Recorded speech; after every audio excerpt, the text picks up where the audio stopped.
Hey there. We're not stopping. Nope. We're going to truck on right through. We are really close to the ending. Only a few more chapters, maybe five more chapters. Can you believe it? All right. I don't want to wait any longer. We just came up with a great nickname for Joseph Powdermilk Jr., our boxer friend. He's now Joey Powell. And they took care of Rock, the guy who was trying to bully them out of business. I think things are going pretty good. Or are they? I don't think the excitement's over. Let's find out. In chapter 11, page 62, it is titled Business and the Art of Creative Misrepresentation. I'm going to think creative misrepresentation is a pretty fancy way of saying lying, embellishing the truth.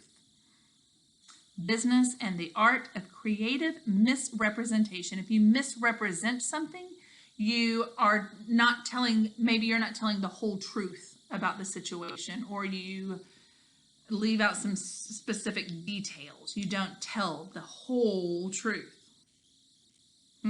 That usually comes with some consequences. Let's see what they are. It was still raining softly that afternoon as I pedaled home from Arnold's, but the sun was coming out and I knew that we'd be able to work the next day. I told Arnold what happened with Rock. He nodded. Yeah, as you become more successful, you'll attract a lot of attention, like good and bad. It's a fact of business. It was good that Mr. Powdermilk showed up. With our unique situation, it might be difficult to call the authorities. Wait, are we breaking the law? Oh, no, man, not at all. But it might be difficult to explain how all this could happen without your parents knowing. I watched as Joey Powell waved, got in his station wagon, and drove away. Yeah, I'm going to tell them. I'm just like waiting for the best time. Soon, man. Like the right time should be soon. I nodded. Maybe tonight. And just for the record, I tried. Mom came home around 4 o'clock from her summer job. Dad came out of his lab in the basement. I helped in the kitchen and we had a proper sit-down dinner, or meal. After the meal, Dad read the paper and I helped Mom with the dishes, and then we went out into the living room to watch television. Just after Dad put the paper down and Mom turned on the set, there was a moment. Mom, Dad, they both looked at me. I've been mowing lawns. That seemed lame. Try again. I mean, I know how hard you work. Oh, still lame. All right. Shoot the moon. Mom, Dad, like, if you could have, like, anything you wanted, like, anything, what would it be? Mom looked at me. Is this a game? No. It's like, seriously, like, anything you wanted, like, what would it be? She frowned, thinking, well, I would hope that you would have a happy and fulfilled life. No, I mean, like, stuff. Is there, like, any kind of stuff you want? I looked at Dad. Like, same for you. Like, anything. I'd agree with your mother and hope that you had a good life. I have a good life, I thought. I have over $50,000.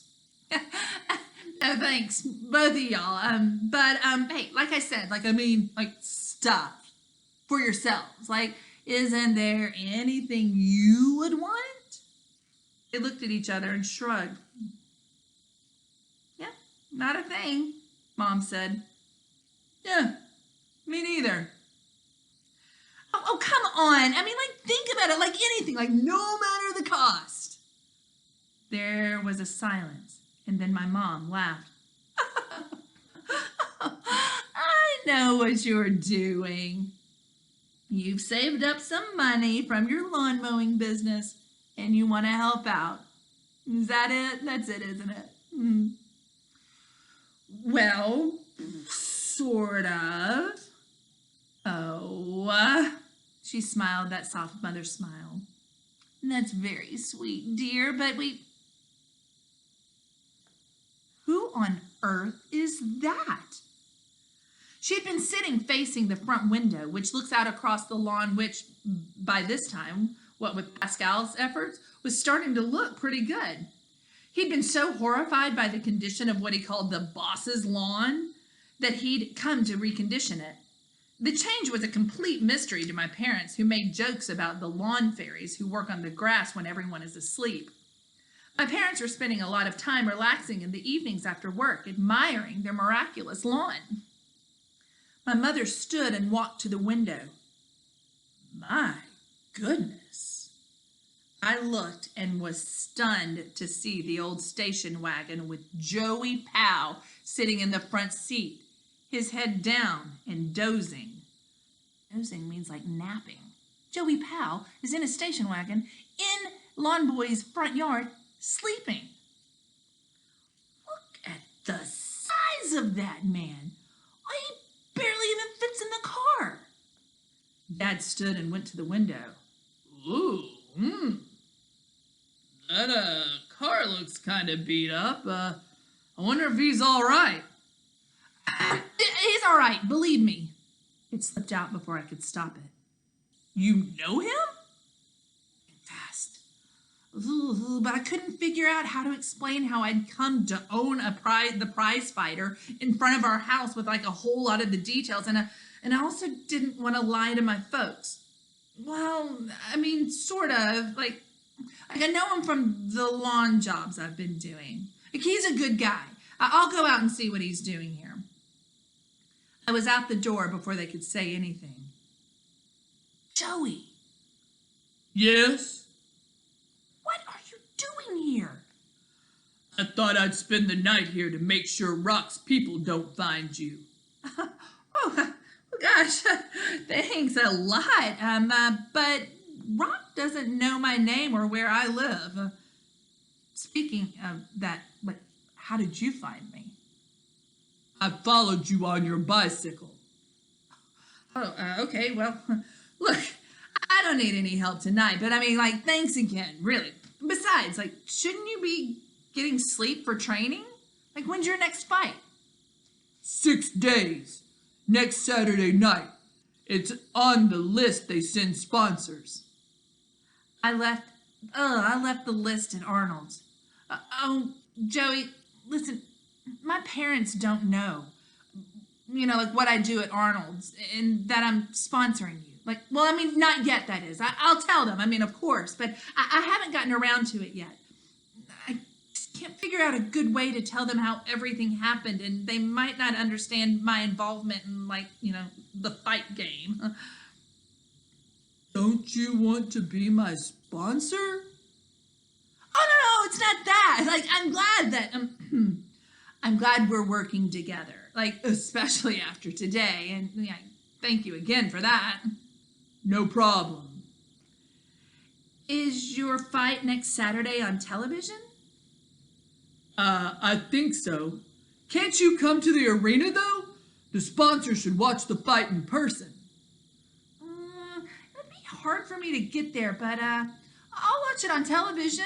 I really will. Woo, I'm rooting for you, Joey. I know you're gonna win. I can just feel it. But now, go on home and get some rest and concentrate on your training. You only have 6 days to get ready. I still worry about Rock. I'll be fine, really. And thanks for everything. He looked at me. I'll be fine. He nodded. And as I watched him drive away, I really believed it. And that's the end of chapter 11. All right. So close. Parents almost got the truth. But I bet they're going to have questions now. Wouldn't you? If Joey Powell visited your house? There's so much to learn and only a few chapters left. Will you meet me on the next video? We've got chapter 12. I'll see you there.